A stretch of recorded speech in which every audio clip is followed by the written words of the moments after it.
अस्सलाम वालेकुम। Chapter number 14 को डिस्कस कर रहे हैं। तो चैप्टर नंबर 14 को अगर देखा जाए शॉर्ट क्वेश्चन के हवाले से ही यहाँ पे डिस्कस किया जा रहा है। इससे प्रीवियस लेक्चर में काफ़ी सारे टॉपिक डिस्कस कर चुके हैं। शॉर्ट क्वेश्चन किस तरह आता है, उसका आंसर क्या है। तो नेक्स्ट शॉर्ट क्वेश्चन आज हमने डिस्कस करना यह है, what is rancidity of oil. जो रेंसिडिटी बेसिकली अगर आम ज़बान में कहूँ तो घी या ऑयल का ख़राब होना है, ख़राब होना।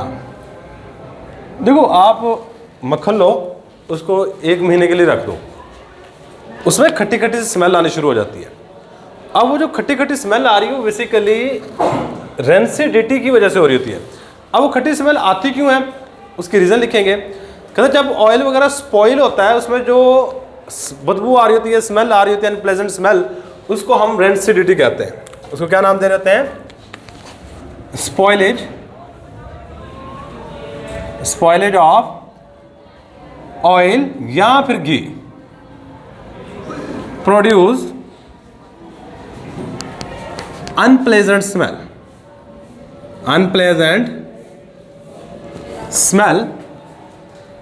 इसको हम नाम दे रहे थे इज कॉल्ड रेंसिडिटी।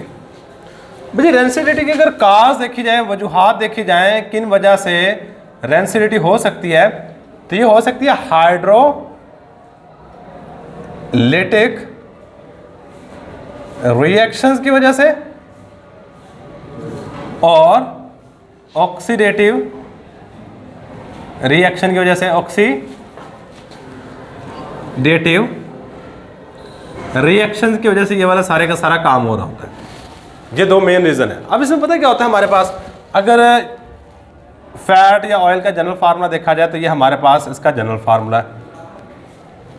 इसमें O C double bond O और साथ में R, C double bond O और साथ में R है, C डबल बॉन्ड O और साथ में R है। और इसका सबका हम रिएक्शन यहाँ पे करवा देते हैं वाटर के साथ, क्योंकि मैं यहाँ पे समझा रहा हूँ कौन सी reason, hydrolytic. Hydro mean water होता है कि अगर ये वाटर के साथ रिएक्शन करेगा तो हमारे पास यहाँ से ये चीज़ टूटेगी। टूटने के बाद हमारे पास क्या बनता है, CH2, यहाँ पे एक OH लगेगा, एक OH यहाँ पे लगेगा, एक OH यहाँ पे लगेगा। 3 वाटर के मालिक्यूल लें तो वाटर का मालिक्यूल बेसिकली H और OH पर मुश्तमिल होता है। OH यहाँ पे जाके लग गया और H किसके साथ जाके जुड़ेगा, इस चीज़ के साथ, R C double bond O और साथ में OH। भाई ये वाली जो चीज़ बनती है इसको कहते हैं फैटी एसिड्स। क्या नाम दे रहे होते हैं, फैटी एसिड्स। अब ये जो फैटी एसिड्स बन रहे होते हैं ना, बेसिकली फाउल स्मेल इसकी वजह से आ रही होती है। ये हमने कौन सी चीज़ पढ़ी है, ये वाटर की मौजूदगी में ये चीज़ टूटी है। मैं इसकी एग्जांपल दे देता हूँ। और देसी घी जो होता है ना, वो वैसे पड़ा रहे, उसमें फाउल स्मेल आती है, लेकिन उसको अगर आप गर्म करके अच्छे तरीके से ऑयल में कन्वर्ट करके तो फिर रखो, यानी कि उसको अमूमन लोग पता क्या करते हैं, देसी घी बनाने के बाद जिसको मक्खन कहते हैं, उसको गर्म करते हैं अच्छे तरीके से, उसके अंदर जितना पानी होता है सारे को रिमूव करते हैं। रिमूव करने के बाद वो ज़्यादा अरसे तक निकाल जाता है। सही, बेसिकली उस वक्त घी ख़राब नहीं होता। याद रखिएगा उसमें फैटी एसिड्स बनने शुरू हो जाते हैं। और फैटी एसिड्स बेसिकली इनकी जो स्मेल होती है या टेस्ट होता है वो खट्टा होता है थोड़ा सा, क्योंकि एसिड है, एसिड का आपने पढ़ा हुआ है, एसिड का जायका कैसा होता है, खट्टा होता है, और इसलिए हमारे पास खट्टा जायका दे रहे होते हैं। सही है, तो ये था जी हमारे पास रेंसिडिटी जो खट्टी स्मेल आ रही होती है उसको रेंसिडिटी कहते हैं। बस बात खत्म। इसके बाद नेक्स्ट हमारे पास जो शॉर्ट क्वेश्चन पास पेपर में आ चुका है वो है डिफाइन आयोडीन नंबर। क्या है हमारे पास, नेक्स्ट आयोडीन नंबर है। तो इसकी डेफिनेशन सिंपल सी, number of gram of iodine, number of grams of iodine required for 100 gram of oil to saturate it is called iodine number. इसको क्या नाम दे रहे होते हैं, आयोडीन नंबर। याद रखिएगा आयोडीन नंबर का इस्तेमाल करके हम अनसैचुरेशन को मालूम कर रहे होते हैं। देखो मैं कहता हूँ जो घी हम लास्ट में पढ़ा, घी और ऑयल के दरम्यान में फ़र्क पड़ा। ऑयल हमने कहा था जी अनसैचुरेटेड कंपाउंड होते हैं, अनसैचुरेटेड का मतलब कहेंगे डबल या ट्रिपल बॉन्ड होता है। सही है। मैं अगर किसी भी ऑयल की एग्जांपल लेता हूँ, मेरे पास ये एक जनरल फार्मूला है,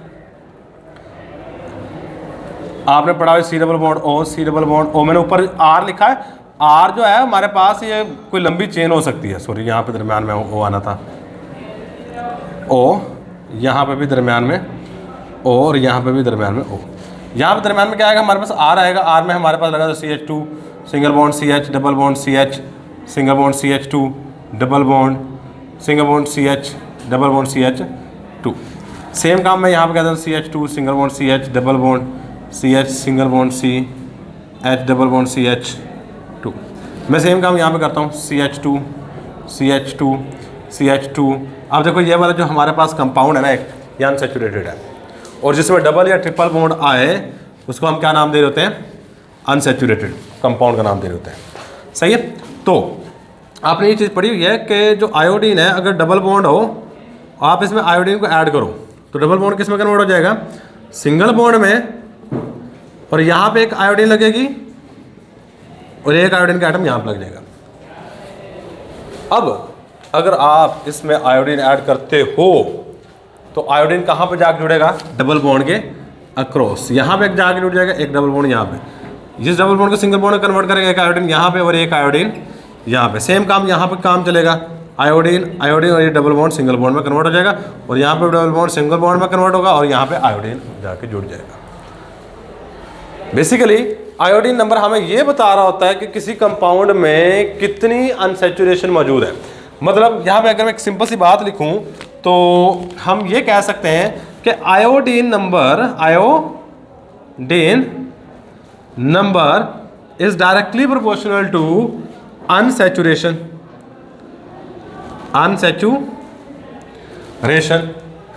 अनसैचुरेशन का मतलब क्या है कि डबल बॉन्ड या ट्रिपल बॉन्ड, जितना ज़्यादा डबल बॉन्ड होंगे आयोडीन नंबर उस चीज़ का उतना ज़्यादा होगा, मतलब वहाँ पे आयोडीन उतनी ज़्यादा इस्तेमाल होगी।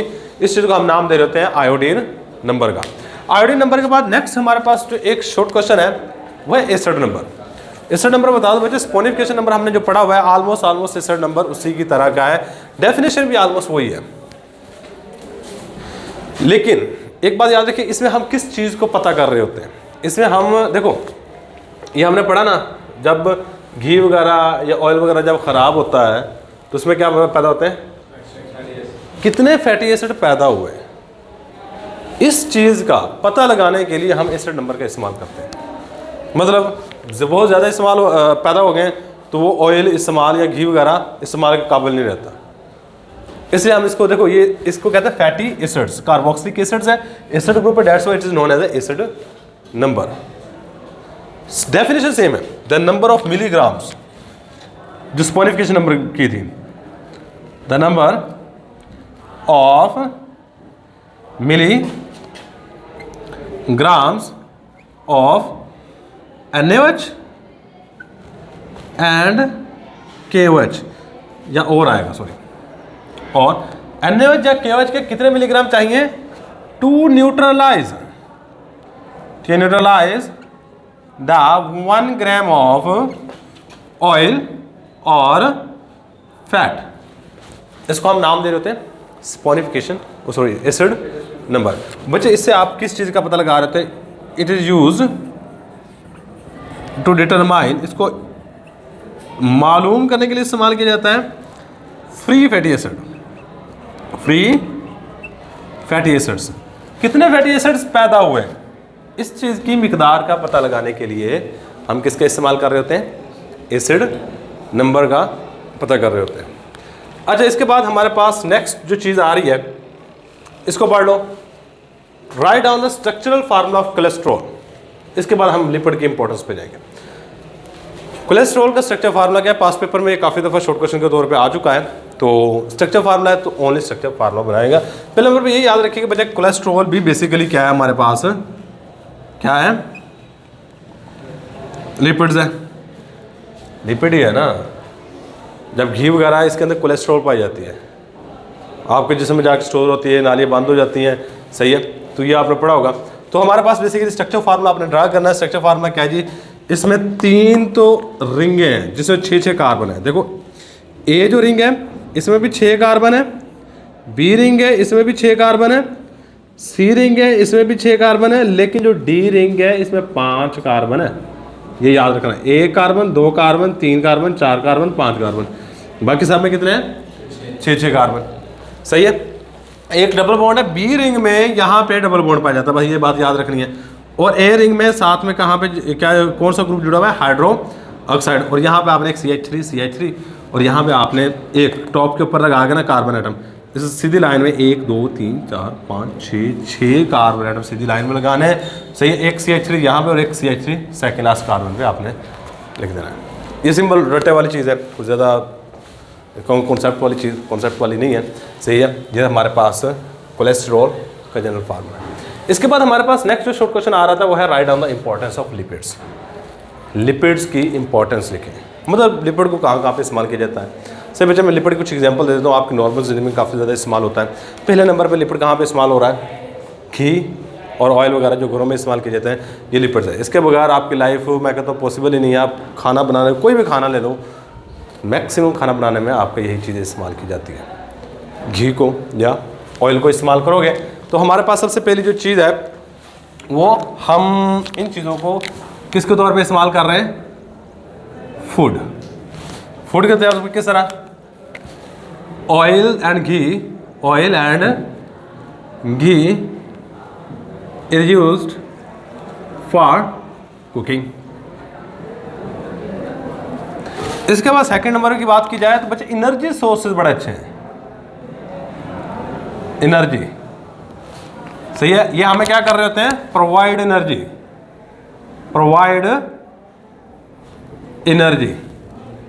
ये हमें एनर्जी प्रोवाइड कर रहे होते हैं। आपने शायद बायोलॉजी में एक चीज़ पढ़ी हो कि लिपिड के अंदर जो एनर्जी होती है वो कार्बोहाइड्रेट्स की निस्बत डबल होती है। तो सेम बात यहाँ पे, सही है। तो हमारे पास में क्या होती है? डबल अमाउंट ऑफ एनर्जी होती है। डबल अमाउंट ऑफ एनर्जी होती है किसकी निस्बत? एज कंपेयर टू कार्बोहाइड्रेट्स की निस्बत इसमें डबल अमाउंट ऑफ एनर्जी होती है। और याद रखिएगा ये जो एनर्जी होती है ना, ये इसको कहते हैं एमरजेंसी एनर्जी सोर्स। इसको एमरजेंसी पता क्यों कहते हैं? जो लिपिड है इसको एमरजेंसी एनर्जी सोर्स कहते हैं, और जो कार्बोहाइड्रेट है उसको क्विक एनर्जी सोर्स कहते हैं। इसकी रीज़न क्या है? देखो, आपके जो फैट है ना वो सारे सारे इसको एडिपोज टिश्यू कहते हैं।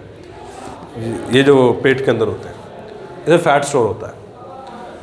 अगर कोई आपके साथ खुदा न खासा कोई एक्सीडेंट हो जाए या आप काफ़ी अर्से तक हॉस्पिटल में 1 महीने तक रहें, तो आपका यही वाला जो फैट स्टोर है ये आपको एनर्जी प्रोवाइड कर रहा होता है। तो आपने देखा होगा शायद इस तरह केस हो, बंदा काफ़ी ज़्यादा मोटा होता है, वो हॉस्पिटल में रहे 15-20 दिन या 1 महीना, उसका पेट छोटा हो जाता है। उसकी रीज़न ये होती है कि उसका जो पेट के अंदर फैट है वो सारे के सारे ऐसा खुद ही टूटता है और एनर्जी प्रोवाइड करना शुरू कर देता है। और बहुत सारे इस तरह के केसेस भी हैं जिसमें बंदे की सेहत बहुत माड़ी होती है, सही है। तो ऑपरेशन होता है, ऑपरेशन होने के बाद वो सर्वाइव नहीं कर पाता, इतनी एनर्जी जिसम नहीं पैदा कर पाता, उसकी डेथ हो जाती है, सही है। तो ये हमें एमरजेंसी एनर्जी सोर्स कह रहे होते हैं इसको, सही। वजह से के बाद ये हमारे जिसम में प्रोटोप्लाज्म बना रहा होता है। प्रोटोप्लाज्म क्या होता है? हमारे पास सेल या ह्यूमन बॉडी कह लो, ह्यूमन बॉडी, या फिर आप इसकी जगह पे एक वर्ड लिख सकते हैं सेल। पूरे सेल को प्रोटोप्लाज्म कहते हैं। Nucleoplasm, cytoplasm is known as protoplasm. आप सेल मेम्ब्रेन पढ़ लो।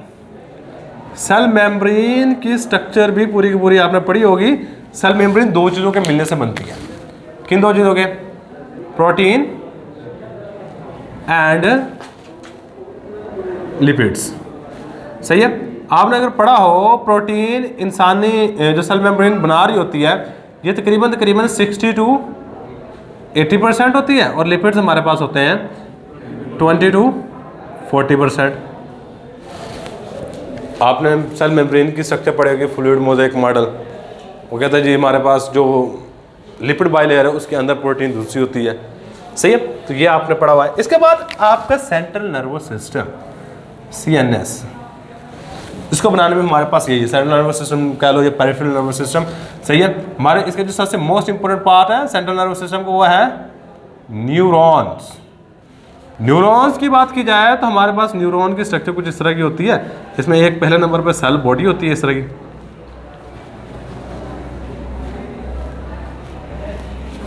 ये इस तरह की, और यहाँ पे ये वाली जो चीज़ होती है डेंड्रॉइड होते हैं। सही, अब सेल बॉडी यहाँ पे ये वो जो लंबी सारी है, इसको हम क्या नाम दे रहे हैं? एक्सन्स। क्या नाम दे रहे हैं? एक्सन्स। और आपने ये चीज़ पढ़ी होगी, इसको कहते हैं माइलिन शीथ। Myelin sheath. और ये जो माइलिन शीथ होती है, ये बेसिकली लिपिड की बनी होती है। सही है, तो ये चंद एक मैंने इंपॉर्टेंस बता दी है लिपिड। लिपिड को हम एज ए मेडिसिन या फिर मेडिसिन में भी इस्तेमाल कर रहे होते हैं। सही है, तो ये चंद एक इंपॉर्टेंस है लिपिड की, कम से कम आपको 3 या 4 तो आने चाहिए। सही है, ताकि आपका एक शॉर्ट क्वेश्चन मुकम्मल हो सके। अब इसके बाद नेक्स्ट हमारे पास जो एक चीज़ आ रही है वो है what is enzyme and classify them. और यहाँ पे भी एक लिखा है डिफाइन एंजाइम। तो दोनों ऑलमोस्ट क्वेश्चन सेम है। सही, एंजाइम्स क्या होते हैं? एंजाइम्स पहले नंबर पे याद रखिएगा ग्लोब्यूलर प्रोटीन है। सही, एंजाइम्स क्या है? पहले नंबर पे एंजाइम 2 अल्फाज के मिलने से बना हुआ है, शायद आपने पढ़ा हो।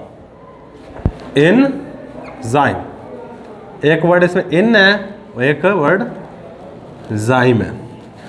इन का मतलब होता है में, जाइम का मतलब होता है यीस्ट। यीस्ट में। अब इसको ऐसा क्यों नाम दिया गया एंजाइम? एंजाइम क्योंकि यीस्ट के अंदर तकरीबन 28-30 के राउंड अबाउट एंजाइम पाए जाते हैं। उन्होंने देखा कि यीस्ट के अंदर तकरीबन इतने एंजाइम पाए जाते हैं जो किसी भी रिएक्शन को कैटालाइज कर सकते हैं, इसलिए उसका नाम इसी चीज़ पर रख दिया एंजाइम, यीस्ट में। सही है, तो एंजाइम्स बेसिकली क्या होते हैं? पहले नंबर पे जो याद रखना है, एंजाइम्स क्या होता है? ग्लोब्यूलर प्रोटीन्स होती हैं जो क्या करती हैं? कैटालाइज अ chemical reaction. Chemical reaction, chemical reaction. Enzyme basically globular protein है जो कैटालाइज कर रही होती है किसी भी केमिकल रिएक्शन को। सही है, अगर मैं थोड़ी सी इसकी एक्सप्लेनेशन में जाऊं तो आपने ना एक वर्ड पढ़ा होगा एपो एंजाइम और एक पढ़ा होगा होलो एंजाइम। अच्छा, अगर कोई एंजाइम मुकम्मल तौर पे प्रोटीन का बना हुआ है, अगर कोई एंजाइम कंप्लीटली मुकम्मल तौर पे किसका बनाओ? कंप्लीटली प्रोटीन का बनाओ, तो इसको हम नाम दे रहे होते हैं एपो एंजाइम। या फिर जो प्रोटीन पार्ट एंजाइम का जो होता है उसको एपो एंजाइम कह सकते हैं। अगर बाज़ दफ़ा ऐसा होता है कि आपके एंजाइम में ये पूरा का पूरा एंजाइम है, मैं सपोज कर रहा हूँ ये क्या रेड वाला एंजाइम है, इसके पास साथ में कोई नॉन प्रोटीन पार्ट जुड़ जाता है इसके साथ, इसको हम को फैक्टर का नाम देते हैं, को फैक्टर, या फिर बाद में इसको एक्टिवेटर का भी नाम दे देते हैं। क्या नाम दे रहे होते हैं? एक्टिवेटर का। ये थोड़ा सा इंट्रोडक्शन था एंजाइम का। बेसिकली आपने जो मेन चीज़ यहाँ से याद करनी है वो एंजाइम की डेफिनेशन ही है। सही है, क्या एंजाइम की डेफिनेशन ही है? Enzymes are globular protein which are used to catalyze a chemical reaction in a living organism. और ये सिर्फ और सिर्फ एंजाइम लिविंग ऑर्गेनिज्म में किसी भी केमिकल रिएक्शन को कैटालाइज कर रहे होते हैं। सही, ये बात याद रखें। लिविंग ऑर्गेनिज्म बाहर भी कर सकते हैं, लेकिन इसमें जिंदा जानदार का इस्तेमाल किया जाता है जो किसी भी रिएक्शन को कैटालाइज कर रहे होते हैं। सही है, तो अब इसके बाद मैं यहाँ पे इसके ना क्लासिफिकेशन की बात कर रहा था। मैंने यहाँ पे लिखा क्लासिफाइड, यहाँ पे enzyme classification, classification of enzyme, enzyme की क्लासिफिकेशन। इनके ना अगर क्लासिफिकेशन की बात की जाए, इनकी वर्किंग के हवाले से, किसके हवाले से? वर्किंग के हवाले से इनकी क्लासिफिकेशन की गई है, या फंक्शन के हवाले से कह सकते हैं। जो पहली क्लासेस की वो है ट्रांसफिरेज। ट्रांसफिरेज 3-4 नाम याद कर लीजिए। ऑक्सी रिडक्टेज, लाइगेज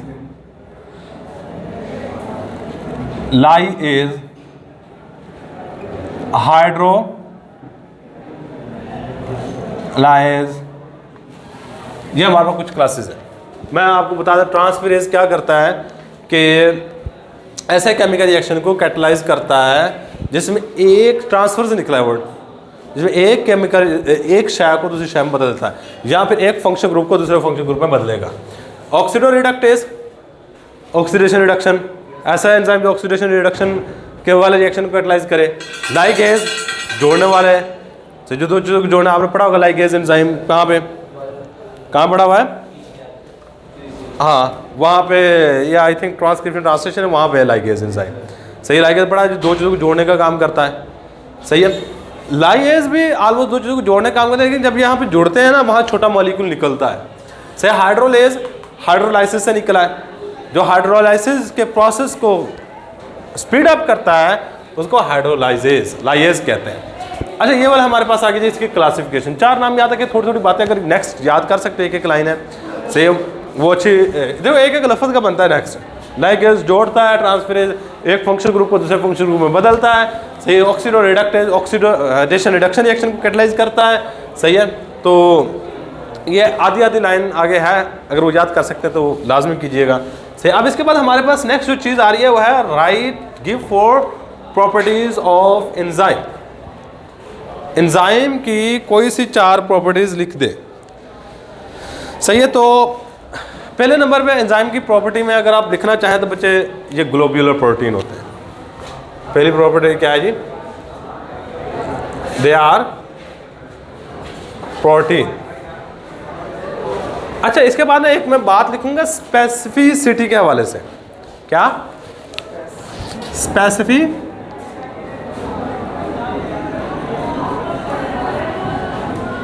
के हवाले से। स्पेसिफिसिटी किसको कहते हैं? स्पेसिफिक होने के रिलेटेड है। आपने पढ़ा हुआ है each enzyme are specific in their nature. One enzyme can catalyze one reaction and can not catalyze other reaction. ये हमने एक किस्म की बायो में स्टेटमेंट पढ़ी होगी। सही है, तो हमारे पास इसके मुतालिक आपने पढ़ा भी होगा लॉक एंड की मॉडल, इंड्यूस फिट मॉडल। सही है, एक एंजाइम एक ही रिएक्शन को कैटलाइज कर सकता है। जिस तरह मैं अगर बात करूं पेप्सिनोजेन है, वो सिर्फ प्रोटीन को डाइजेस्ट करेगा, लिपिड को कुछ भी नहीं करेगा। कहते हैं enzymes are specific in their action. क्या है हमारे पास? Enzymes are specific in their action, one enzyme can catalyze one reaction। एक एंजाइम एक ही रिएक्शन को कैटलाइज कर रहा होता है। सही है, तो इसके बाद हमारे पास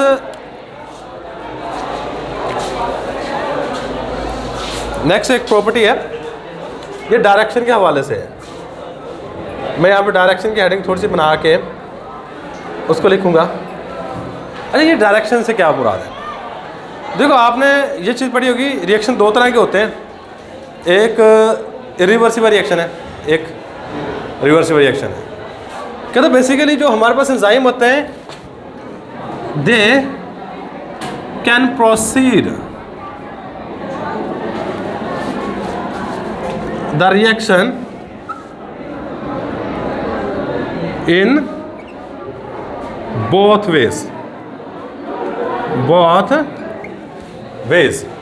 ये दोनों साइडों पे रिएक्शन की स्पीड को क्या कर रहे होते हैं? इंक्रीज कर रहे होते हैं।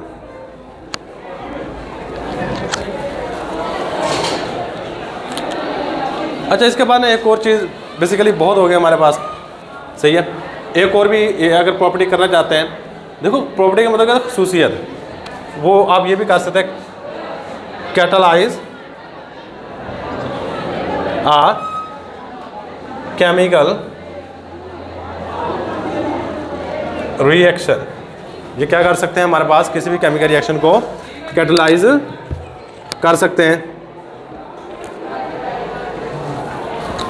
अच्छा बस इतनी बहुत है हमारे पास प्रॉपर्टीज। अब इसके बाद नेक्स्ट जो हमारे पास चीज़ है, right down the factor which effect on activity of enzyme.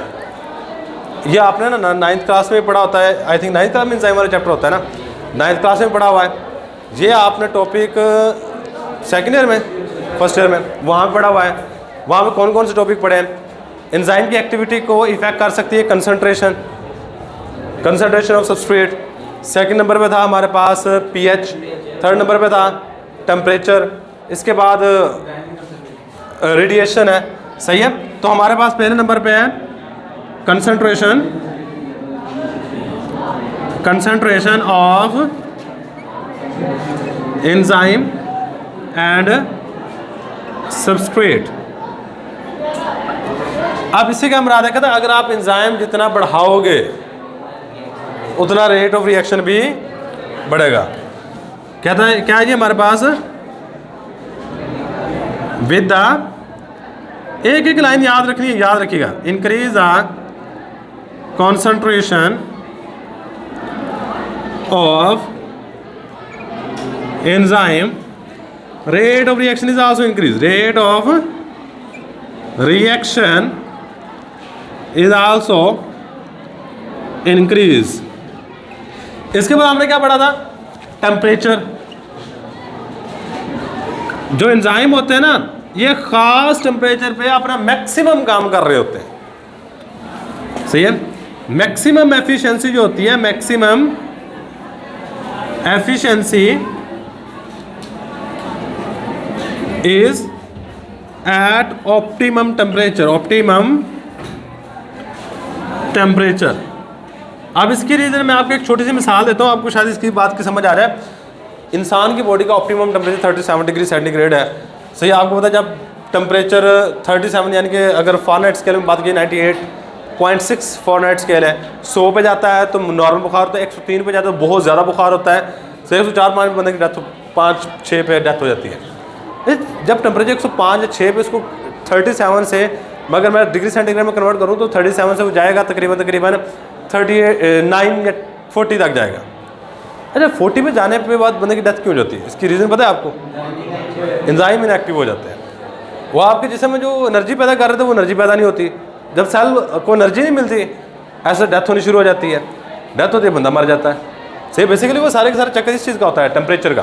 Temperature के बाद हमारे पास जो नेक्स्ट चीज़ आ रही है यहाँ पे, वो है pH। pH भी सेम है कि मैक्सिमम एफिशिएंसी एक खास pH पे होती है जिसको हम क्या कहते हैं? Maximum efficiency is at specific pH। Enzyme can show maximum efficiency at a specific pH which is known as optimum pH, जिसको हम optimum pH का नाम दे रहे होते हैं। इसके बाद नेक्स्ट हमारे पास रेडिएशंस हैं। रेडिएशन का मतलब क्या है? एक्सरेज, गामा रेज, ये वो। अगर एंजाइम को आप, कोई ग्लोब्यूलर प्रोटीन है, अगर एंजाइम को आप रेडिएशन में ओपन करते हो तो एंजाइम बाज़ दफ़ा काम करना बंद कर देते हैं। सही है, can not properly work in radiation. अगर आप एंजाइम को रेडिएशन में रखोगे, they can not properly work.